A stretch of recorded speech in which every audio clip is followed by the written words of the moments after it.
आज महाविकास आघाडीचे दिंडोरी लोकसभेचे उमेदवार सध्याच्या केंद्रीय राज्यमंत्री भारती पवार यांची त्यांच्या निवासस्थानी भेट घेऊन दिंडोरी लोकसभा मतदारसंघाविषयी शेतकऱ्यांचे होत असलेले आरोप आणि माहितीच्या उमेदवाराच्या प्रचाराविषयी माहिती घेतली। या प्रसंगी त्यांनी आपल्या प्रतिनिधीशी बोलताना सांगितले, आमच्या इथे वॉटर कनेक्शन दिले गेले जल जीवनच्या माध्यमातून गावोगावी पहिल्यांदा कोटींचे निधी पोहोचले। जल जीवन मिशनच्या माध्यमातून 95,000 घरकुलं झाले। शेतकरी किसान सन्मान निधी शेतकऱ्यांची नाराजी आहे त्यावर बघा 60 वर्ष काँग्रेसच्या सरकारने शेतकऱ्यांच्या विकासासाठी पहिल्यांदा नरेंद्र मोदींच्या नेतृत्वाखाली या जिल्ह्यामध्ये ड्रायपोर्टला मंजुरी ड्रायपोर्ट आमचा निफाडमध्ये 107 एकर जागांमध्ये साकारला जाणार आहे। हजारो कोटींचं बजेट त्याच्यासाठी सरकार आहे।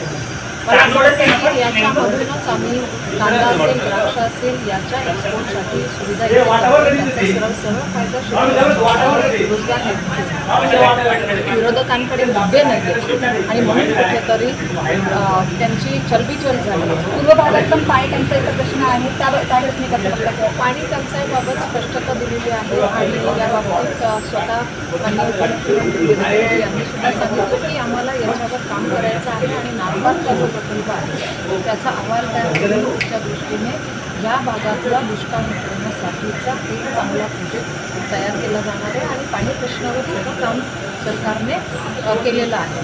जे केलेलं आहे त्याच्या सुधारणा करण्यासाठी अजून ती भर भरून काढण्यासाठी हा नारपारचा प्रकल्प पुढच्या दृष्टीने आमच्यासाठी महत्त्वाचा आहे। त्याच्यासाठी आम्हाला परत एकदा केंद्रामध्ये नरेंद्र मोदींचं सरकार आलं आणि जे बजेट येतं केंद्र आणि राज्य सरकारने आणि म्हणून आम्हाला या सगळ्या विकास कामांसाठी परत एकदा नरेंद्र मोदींचीच कामे आहेत आणि माझ्या शेतकरी बांधवांना आपल्या माध्यमातून विनंती करते की आपल्या या भागातले प्रश्न सोडवण्यासाठी शेतमालाला कांदा अनुदान असेल, नुकसान झाल्यावर नुकसान भरपाई असेल, शेतकऱ्यांची जी आडत 4% मार्केट कमी द्यायची ती बंद करण्याचा विषय असेल किंवा मग आज आमच्या केंद्र सरकारच्या बँकांच्या राष्ट्रीयकृत बँकांच्या माध्यमातून OTSची योजना त्याचा सरळ शेतकऱ्यांना फायदा झाला आणि मला असं वाटतं आम्ही पर्याय दिले। शेतकऱ्यांच्या प्रश्नांना सोडून अनेक प्रकारचे पर्याय आणि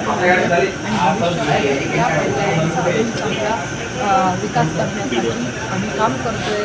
कांदा स्टोरेजच्यासाठी कांदा चाळींचा अनुदान वाढवणार आहे, अनुदान जास्त देणार आहे, प्रोसेसिंग युनिट आणणार आहे, कांद्यावरची प्रोसेसिंग होते त्याचा एक चांगला फायदा होईल।